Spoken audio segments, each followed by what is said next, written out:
Hey, everybody. Welcome to the Grieving Girl podcast. It's me, Bonnie, your host. This is my friend, Danielle. Hello. Danielle, Yes. we went to college together. Good old Montclair State University. Shout out to the Red Hawks. Red Hawks. Wow. Diner. I don't think it's there anymore. The Buff chick. The wrap. diner? Yeah, no. Oh, that's a shame. Mm-hmm. So as you can tell, we got our education at the Red Hawk Diner. Yeah. Cheese fries, buffalo chicken wraps, and we were sorority sisters and soul sisters. Mm-hmm. And Danielle wanted to be on the podcast for our season 1, Yeah. All Things Grief. So Danielle, would you like to tell us on how you relate to grief? Sure. All right. I said all right. Okay. Well, I guess I'm grieving somebody who is physically still here. Yeah, and that's wild. Yeah. Who's the somebody? My dad. Okay, and did you know your dad growing up? Yes. I guess I could start off by saying that he was a good provider. I don't want to take that piece away from him because he definitely did provide for my brother and I. If we wanted something, any extracurricular activities, he was there financially, not really so much emotionally.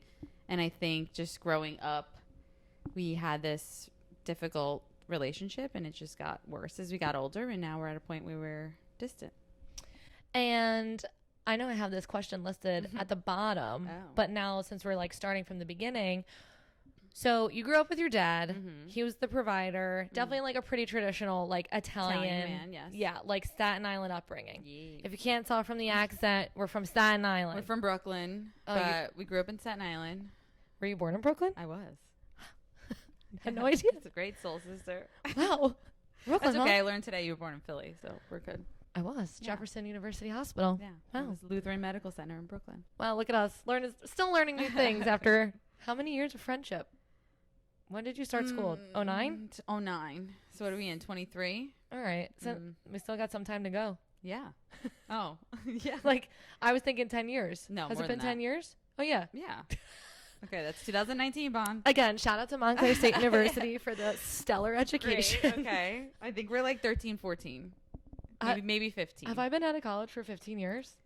Yeah. Yeah, 11? I graduated in 2013. I graduated college 10 years ago. So 14 years we've been friends. I was right. Look at that. Wow. I'm old. Nailing it. Yeah. Still feeling like a college girl in my soul.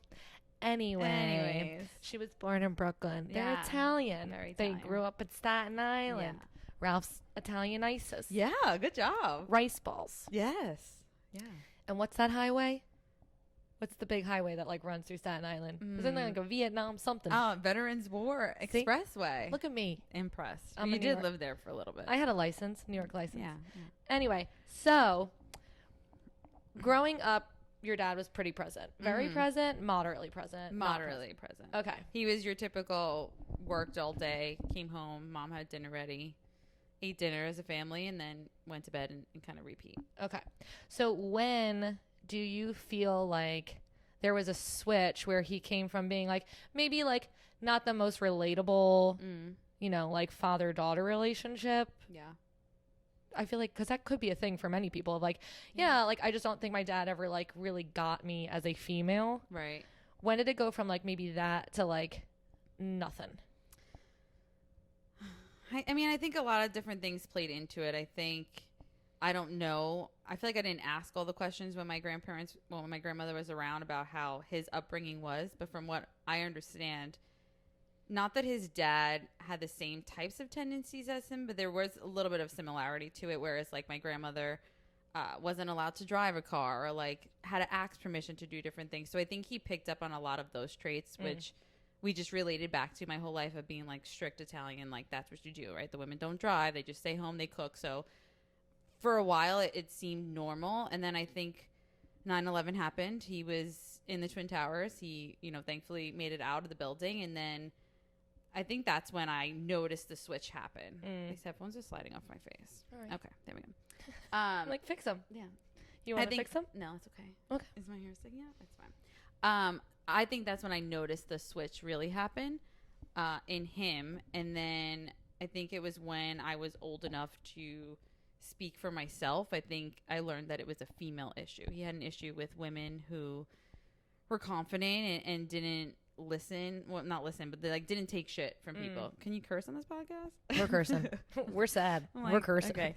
I didn't take shit, right? So as soon as I learned to stand up for myself, back my mom up in situations, I immediately saw the switch in him where he didn't see me no longer as his daughter, but he saw me as just another female that he was going to essentially boss around.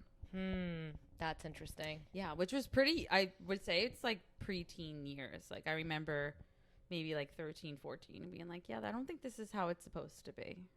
Interesting. Yeah. Do you think that him like kind of piecing out, was that like more World Trade Center trauma induced? Where like he had almost like a, I don't know, like I can't say that it is because like kind of just knowing his. You know what? I don't think so because now, I mean, if I think not to, to air out all my mom's drama, but I think I was in second grade and my parents separated for a little bit. So I think those issues were there prior to 9/11. I think 9/11 heightened them. Sure. I think it gave him a whole new set of anxieties, PTSD, trauma, all of that just made his behaviors like exemplified. Yeah, like heightened. Yeah. Okay. Interesting. Yeah. So let me come to my cue cards, aka my tiny notebook. Yeah. So that being said, and also like you are such a strong female. I feel like I pride myself you on come that. from a line of strong females Yeah, though. Like so thank God. Yeah. Right? Like could you imagine yourself like who I think all have had daddy issues.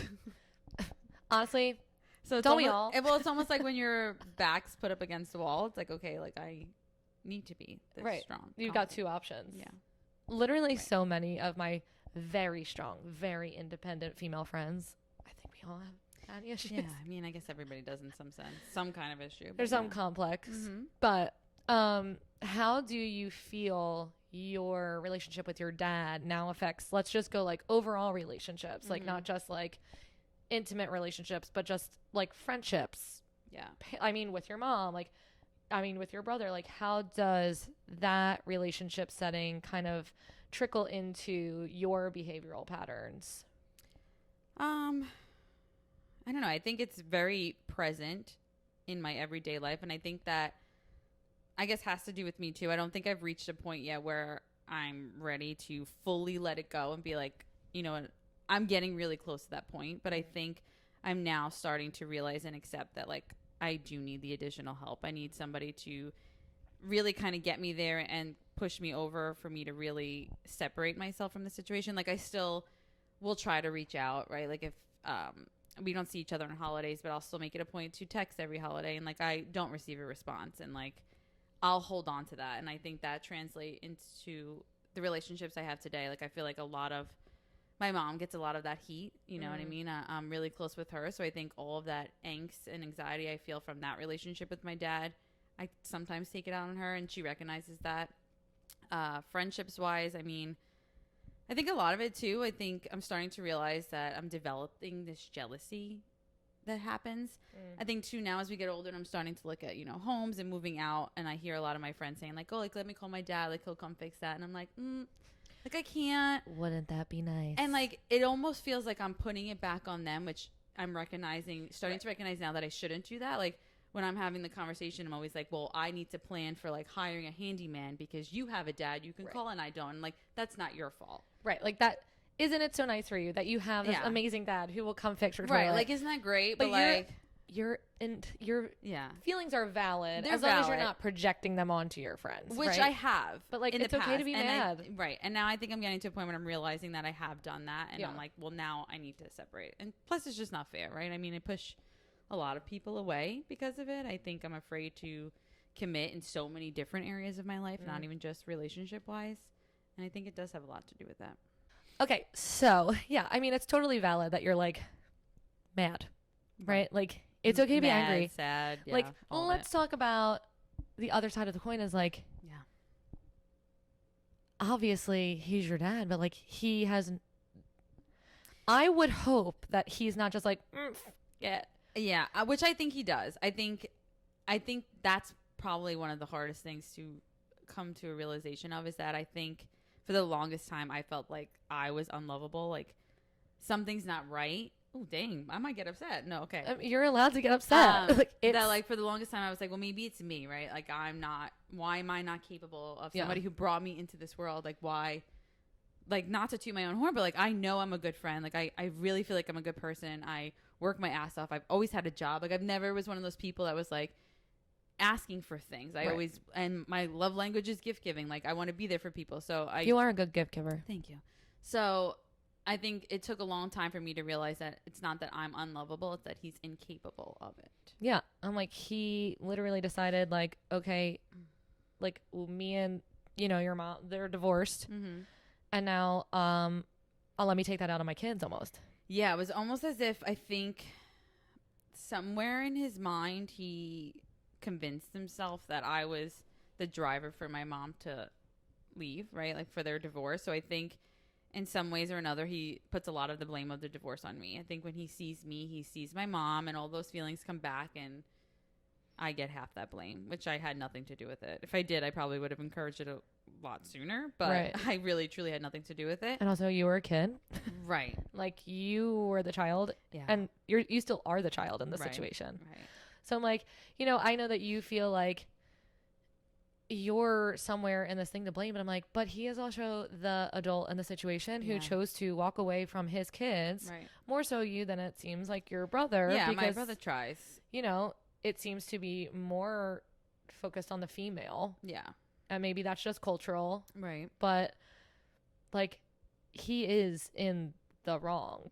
For sure. And I think it took me a really long time to realize that. Yeah. And I don't think I'm still fully there, right? Like, I still try to do the constant reach out, or, like I said, every holiday, or, you know, holidays will pass and I always have him on my list to buy a Christmas gift for. And I'm like, do I do it? Like, I wouldn't even know what to get him because we truly don't know each other. Like, we've tried to do the dinners with, like, me, him, and my brother, and it's just me sitting there feeling uncomfortable. And I'm like, I'm finally at a point now, it's like, why do I keep putting myself into this situation? Like, it's not fair for me. Right.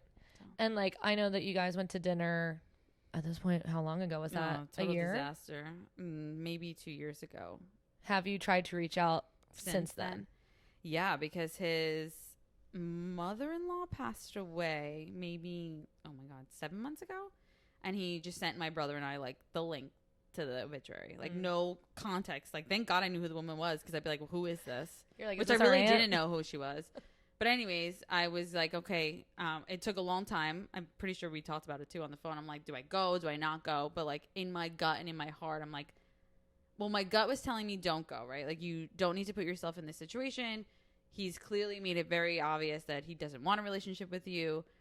But my heart was like, no, go. He's still your father. And, like, I don't want to live with all this regret. And, like, that's, my mother constantly tells me that. Like, she lives with a bunch of regret from her relationship with her dad. And she's like, I don't want to see you go through that. So I was like, you know what? You're right. I'm going to go.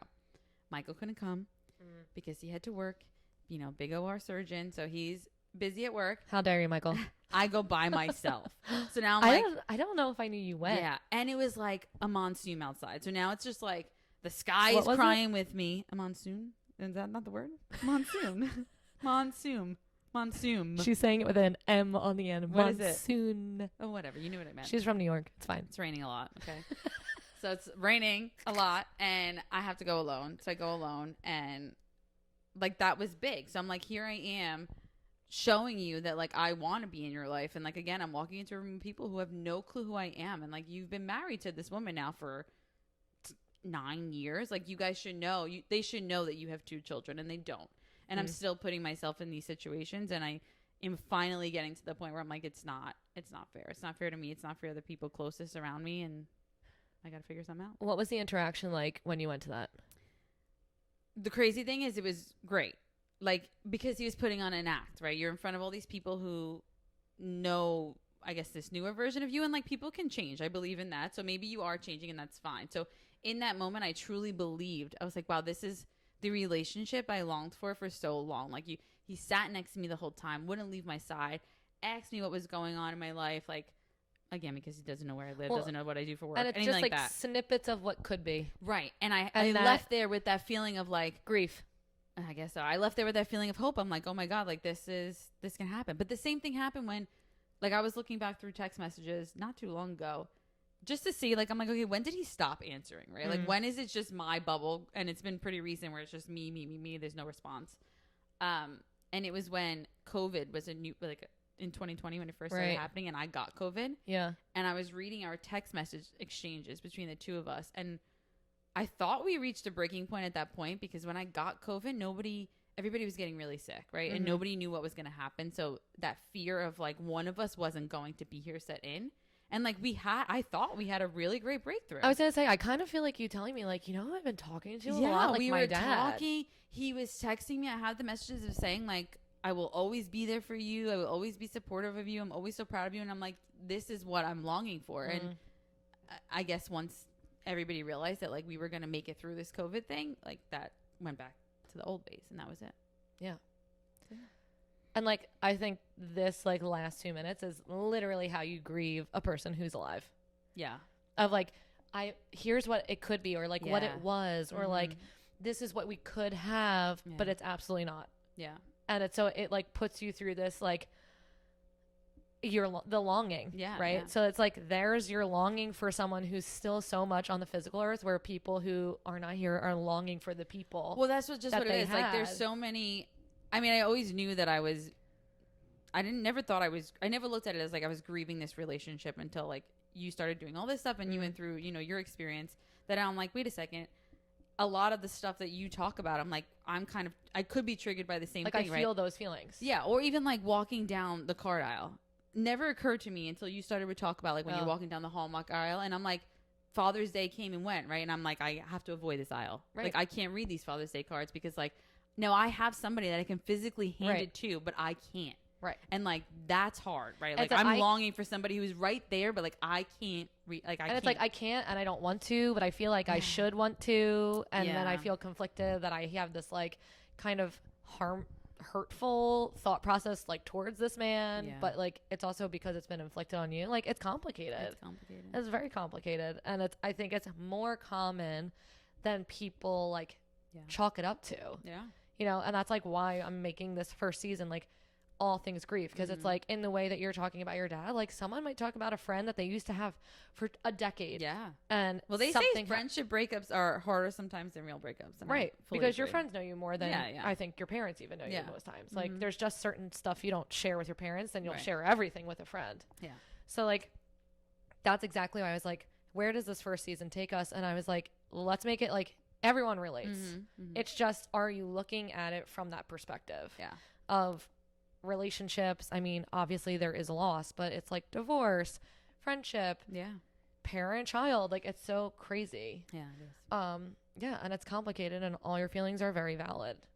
Thanks. And there's still time, and that's also, I'm sure for you, like, brings a little anxiety, because it's like, it's never over until it's actually over. Yeah, and then like, no timeline. What does that look like? Right. So like, from now until somebody isn't here, there's always room for growth, but it's like, will we ever get there? Right. And then you're watching like the flame kind of dwindle. Yeah. You're looking at an hourglass. That's a lot. It's a lot. And I feel like I'm the anxious types of person that thinks about how I'm going to feel like years from now. So like, if something does happen to either one of us, like, how am I going to feel? Am I feeling the appropriate feelings, right? Like, should I be feeling that way? Like, it's just so much, I feel like, to navigate, and I don't know. For sure. Because then it's like, I don't know. If you have this time and you're like, it's just like growing your relationship. Like, or are you okay? Are you wrong for saving your peace? I guess is what I'm going for. Like, you feel like you want to, but then you also feel like you can't, but then I'm sure you're like, but am I doing the right thing? It's like being that friend that doesn't, reach out that one last time to invite somebody to a party. Yeah. I don't know. It's, I feel like I keep thinking like, how much am I willing to sacrifice? Right. And I'm now at a point where I'm like, I sacrificed enough. Yeah.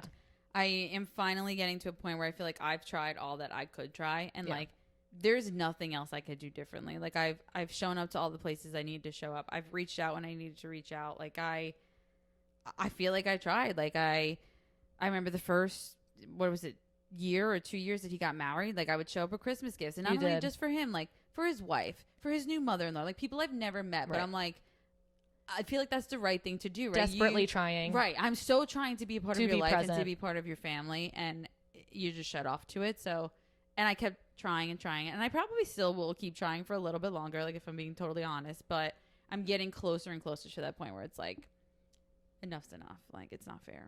Yeah. And my brother and I are finally at a point too where we're like, it's okay for you to have a relationship, and it's also okay for me not to have one. Right. Which is a whole nother thing. Like, you have to kind of work out. Right.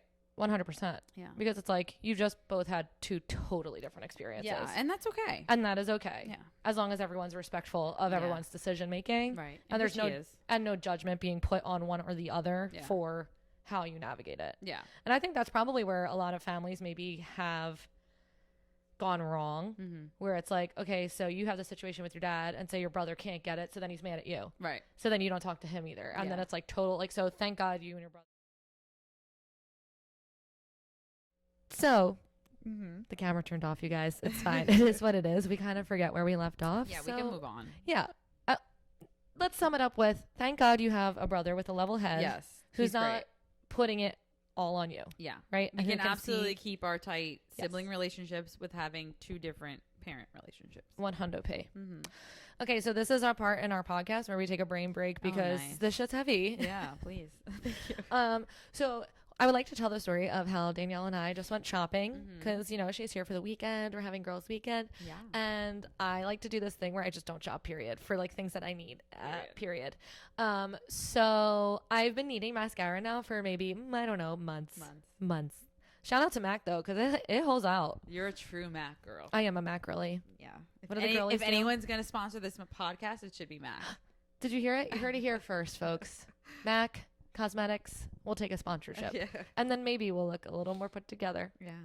But anyway, so we go to the Sephora and Danielle's like, loves TikTok.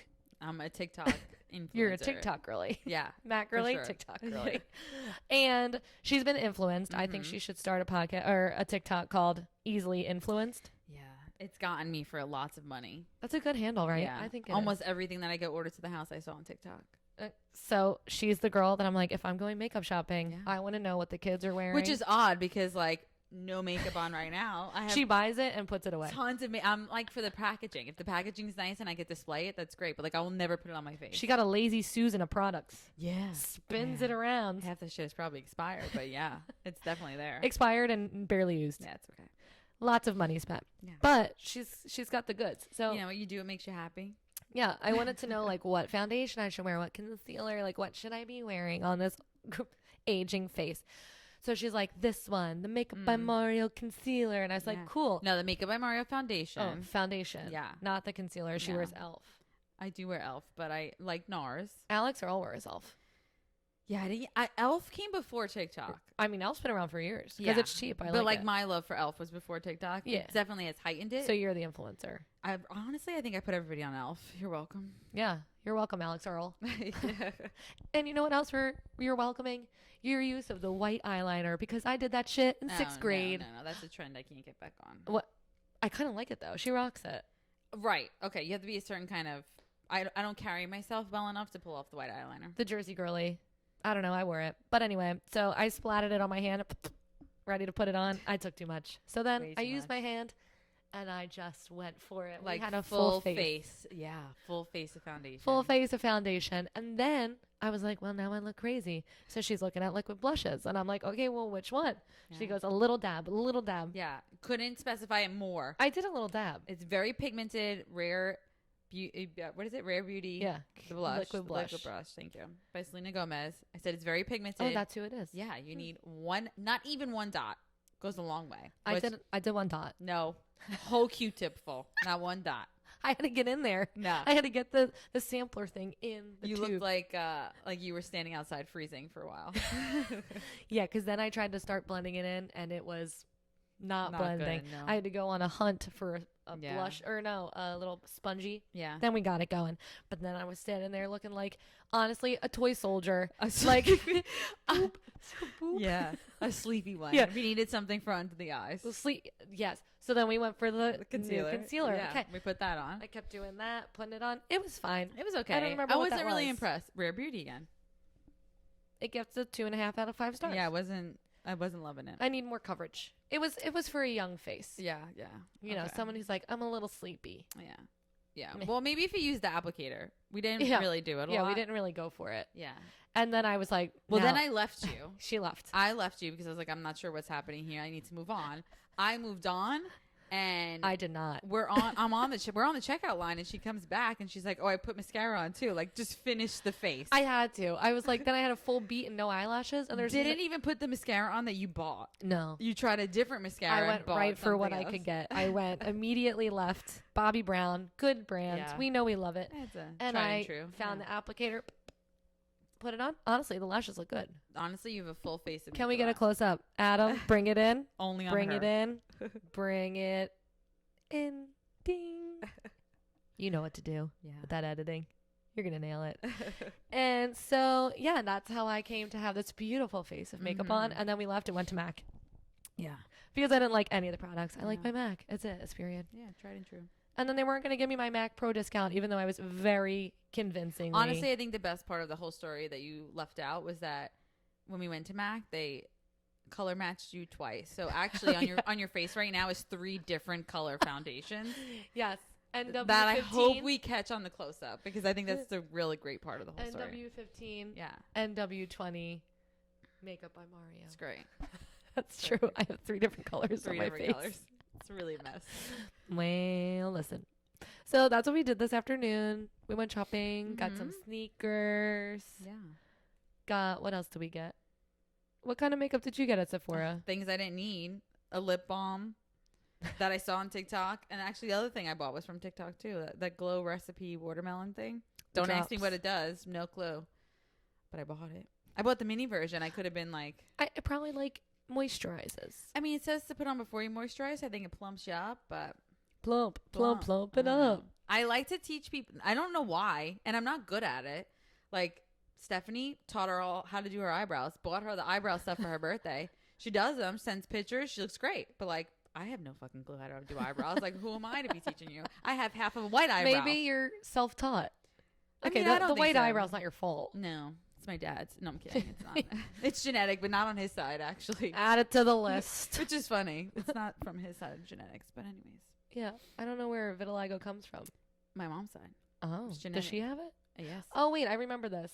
Behind her hair or something. No. My grandmother had it behind her left ear. Oh, your grandma had it. My mom has it underneath her chin. They all had it in places easily hidden. I was just lucky. The lucky winner. Yeah, to get it right on the forehead. That's it. Just target right on your face. That's it.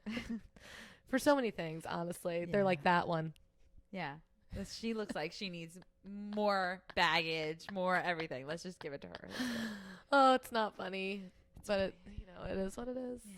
Okay. All right. This brain break is turning back into trauma. That's great. It always comes full circle. We can't have it all. Like it's going to go up and it's going to come right back down, which is why we constantly wait for the shoe to drop. Yeah. Yeah. Like moving out and then waiting for something bad to happen. Okay. Am I wrong? No, you're not. Very scared. Maybe that comes from your trauma. I mean, maybe. Sure. I think it does, period. Yeah? I'm not a psychologist, but I'm going to go with waiting for the shoe to drop. Comes from a series of traumatic events. That's very possible. Wait for the shoe to drop always. And I also think that's just like an anxiety thing. And just like the older you get, you realize that like it's never always bliss. No. And when you're a kid, your parents do a good job of keeping you in la la land as long as they can. Yeah. Yeah. Yeah. Okay, so to wrap up this lovely segment of the Grieving Girl podcast, I've had so much fun on this one. I hope everything works. I hope the video looks good. I hope the sound is good. Yeah. The conversation's been great. So no matter what, we'll have something to work with. You know what I mean? Because we're still fresh on this podcast journey.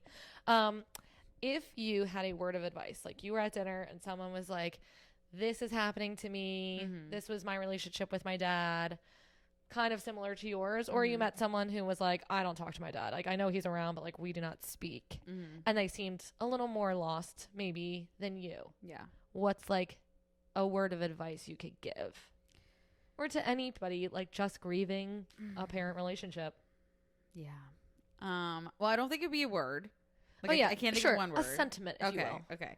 I'm like, that's one word? You hit me with the one word. Could you imagine trying to put that all into one word? Yeah, no. Yikes. I could do 2. Yeah. Good luck. Eek.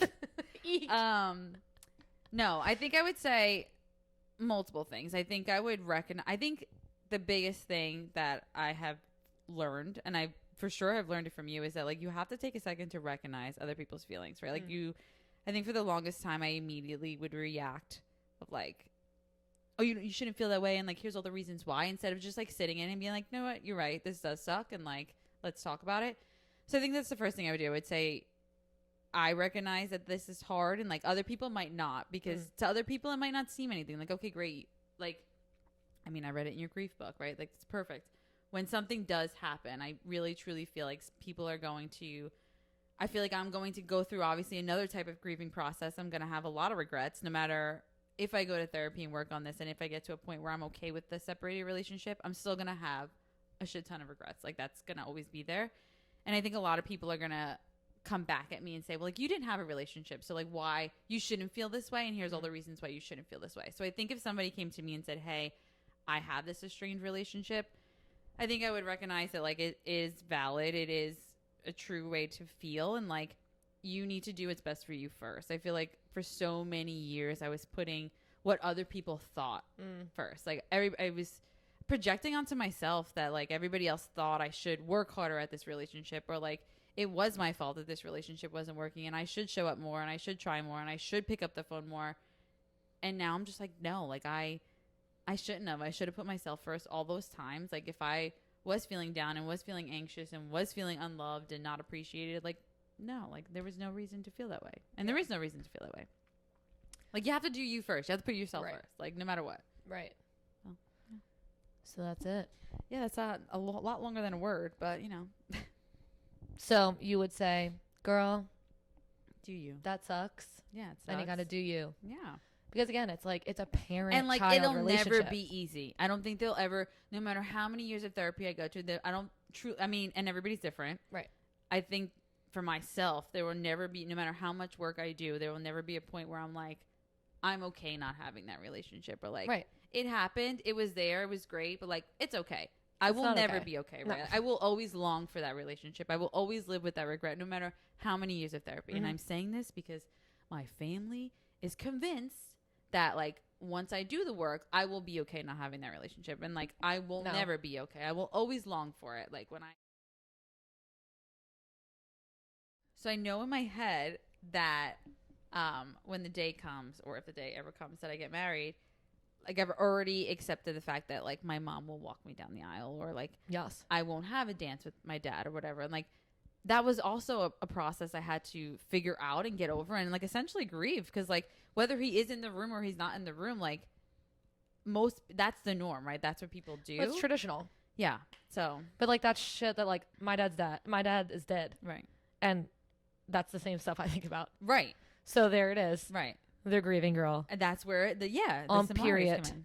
Right? That's like it's just like period. Yeah. It's the same, like we will be feeling the same types of feelings. Obviously we'll feel differently because it's different experiences, but like we'll be in the same room and like we'll be grieving that person. You know what I mean? Like like there's no father-daughter dance. Right. There's no dad walking down the aisle. Like those, and it's, I think honestly what's crazy is I'm like, I think it's worse for you. Because mine's finite, right? Like like he's not gonna be there, and he cannot be there.